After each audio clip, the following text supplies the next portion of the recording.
ایران اسرائیل جنگ بندی کے پیچھے بھی وردی ہے۔ محسن نقوی وزیر مملکت داخلہ طلال چودھری کے ہمراہ محرم الحرام کے حوالے سے تمام مکاتب فکر کے علماء کرام سے گفتگو کرتے ہوئے وزیر داخلہ محسن نقوی کا کہنا تھا کہ تمام علماء کرام کی آمد پر شکر گزار ہوں۔ قیام امن میں علماء کرام نے ہمیشہ اہم کردار ادا کیا۔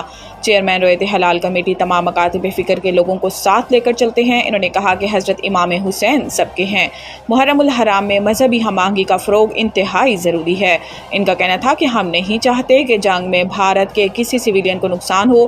ہمارا ایک میزائل بھارت کے آئل ڈپو میں لگا اور سویلین آبادی بچ گئی۔ فیلڈ مارشل کو جنگ میں کسی قسم کی پریشانی نہیں تھی۔ بھارت نے 4 گنا زیادہ نقصان بھگتا۔ اللہ کی نصرت سے بھارت کے خلاف جنگ میں فتح نصیب ہوئی۔ ہم جنگ میں جیت کے بعد یوم آزادی 4 گنا زیادہ منا رہے ہیں۔ وزیر داخلہ نے کہا کہ خیبر پختونخوا میں جن علاقوں میں دہشت گردی زیادہ ہے وہاں علماء سے بات چیت کرنا ضروری ہے۔ مقامی لوگوں کی مدد کے بغیر دہشت گردی ختم نہیں ہو سکتی۔ محسن نقوی کا کہنا تھا کہ ایران اور اسرائیل کے درمیان سیز فائر میں وزیر اعظم کا اہم کردار ہے۔ ایران اسرائیل جنگ بندی کے پیچھے بھی وردی ہے۔ کے پی حکومت کا تختہ الٹنے کی خبریں۔ وزیر اعظم کی گورنر فیصل کریم اور ایمل ولی سے ملاقاتیں۔ بدھ کو وزیر اعظم شہباز شریف سے گورنر خیبر پختونخوا فیصل کریم کنڈی کی ملاقات ہوئی، جس میں وزیر اعظم کو دریائے سوات میں پیش آنے والے واقعے پر بریفنگ دی گئی۔ ملاقات میں وفاقی وزیر امیر مقام رانا مبشر اقبال، رانا ثناء اللہ، عبدالرحمان کانجو بھی موجود تھے۔ وزیر اعظم نے متعلقہ اداروں کو سوات جیسے واقعات کے تدارک کے لیے استعداد کار کی ہدایت کے اعلامیے کے مطابق وزیر اعظم اور گورنر کے پی کے کی ملاقات میں مجموعی ملکی صورتحال پر بھی تبادلہ خیال کیا گیا۔ ملاقات کے بعد گورنر فیصل کریم کنڈی نے کہا کہ اپوزیشن کے پاس ایک رکن بھی زیادہ ہوا تو خیبر پختونخوا حکومت تبدیل کرنا اس کا حق ہے، اس میں سازش کی کوئی بات نہیں۔ گورنر کے پی کے نے کہا کہ مخصوص نشستوں کی بحالی کے بعد نئی صورتحال پر بھی وزیر اعظم سے بات ہوئی۔ علی امین گنڈاپور کے خلاف سازش کے لیے ان کے اپنے لوگ ہی کافی ہیں۔ اس کے علاوہ وزیر اعظم محمد شہباز شریف سے عوامی نیشنل پارٹی کے صدر ایمل ولی خان کی ملاقات بھی ہوئی۔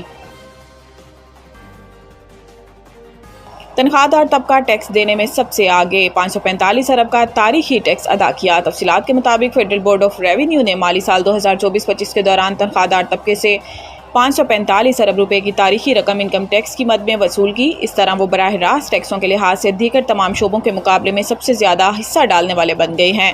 برآمد کنندگان نے صرف 180 ارب اور تاجروں نے 62 ارب روپے کی ادائیگی کی۔ صرف تنخواہ دار طبقے کی انکم ٹیکس میں شراکت برآمد کنندگان سے 300% اور سیاسی طور پر 62 تاجروں سے 500% زیادہ رہی۔ برآمد کنندگان نے ڈالرز میں آمدنی حاصل کرنے کے باوجود صرف 180 ارب روپے کا ٹیکس ادا کیا، جبکہ تاجروں نے، جو ہر سیاسی جماعت سے جڑے سمجھے جاتے ہیں، انکم ٹیکس آرڈیننس کی دفعہ 236 جی اور 236 ایچ کے تحت محض 62 ارب روپے کی ادائیگی کی۔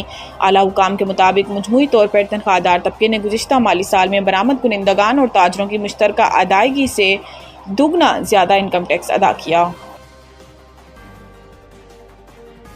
سوات واقعے میں مختلف محکموں کی کوتاہی سامنے آ گئی۔ چیئرمین انسپیکشن ٹیم کا عدالت میں اعتراف۔ پشاور ہائی کورٹ میں سانحہ سوات سے متعلق کیس کی سماعت ہوئی، جس دوران متعلقہ افسران نے عدالت میں پیش ہوئے۔ دوران سماعت چیئرمین انسپیکشن ٹیم سانحہ سوات نے عدالت کو بتایا کہ دریائے سوات واقعے کی تحقیقات جاری ہیں، جس میں مختلف محکموں کی کوتاہی سامنے آئی ہے۔ اس پر chief justice Peshawar high court نے کہا کہ غفلت برتنے والوں کا تعین جلد کیا جائے۔ چیف جسٹس ہائی کورٹ نے عدالت میں موجود کمشنر ہزارہ سے سوال کیا کہ ہزارہ میں سیاحوں کے تحفظ کے لیے کیا اقدامات کیے ہیں، میڈیکل ایمرجنسی کی صورت میں کیا انتظامات ہیں۔ اس پر کمشنر ہزارہ نے کہا کہ دفعہ 144 نافذ ہے، تجاوزات کے خلاف آپریشن جاری ہے۔ نتھیا گلی اسپتال میں اضافی عملہ تعینات کیا ہے۔ عدالت نے ہدایت کی کہ ڈرونز کو ٹیسٹ کریں، آزمائشی مشق کریں، دیکھیں کتنی دیر میں ایمرجنسی میں پہنچ سکتے ہیں، کہیں عین وقت پر ناکام نہ ہوں۔ چیف جسٹس نے مزید ہدایت کی ہے کہ سیاحوں کو محفوظ ماحول اور سیکیورٹی فراہم کریں۔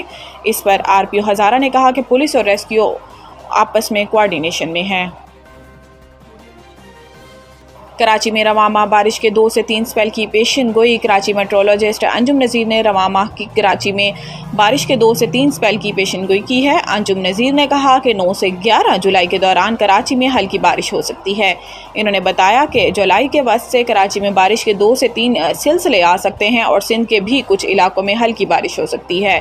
میٹرولوجسٹ کے مطابق مونسون بارشیں اس وقت ملک کے بالائی علاقوں کو متاثر کر رہی ہیں۔ پنجاب کے بالائی اور شمال مشرقی علاقوں میں موسلا دھار بارش کا امکان ہے، جبکہ چراٹ میں 24 گھنٹے کے دوران 92 ملی میٹر بارش ریکارڈ کی گئی۔ اس وقت ملک میں کہیں بھی کلاؤڈ برسٹ کی صورتحال نہیں ہے۔ PSL 10 میں ویورشپ کا نیا ریکارڈ، تعداد اربوں تک پہنچ گئی۔ پاکستان سپر لیگ کی انتظامیہ پھر سے ایکشن میں آ گئی۔ CEO سلمان نصیر کی زیر قیادت اسٹیک ہولڈرز سے لاہور میں ملاقات کی، جس میں فرنچائز اسپانسرز اور کمرشل پارٹنرز شریک ہوئے۔ بورڈ نے PSL کی 10 سالہ ترقی کا ڈیٹا پیش کیا۔ 9ویں اور 10ویں ایڈیشن کے اعداد و شمار کا موازنہ بھی کیا گیا۔ اجلاس میں پیش کردہ شماریات کے مطابق پاکستان سپر لیگ روز بروز مقبولیت کی نئی بلندیوں کو چھو رہی ہے۔ 9ویں ایڈیشن کو پاکستان میں 455 ملین ناظرین میسر آئے، جبکہ رواں برس منعقدہ 10ویں ایڈیشن میں یہ تعداد بڑھ کر 3.4 بلین یعنی کہ 3 ارب 40 کروڑ تک جا پہنچی۔ لائیو سٹریمنگ میں 647.25% اضافہ ریکارڈ کیا گیا۔ پاکستان میں لائیو سٹریمنگ پلیٹ فارمز کے ذریعے مجموعی طور پر 48.5 بلین منٹس تک میچز دیکھے گئے۔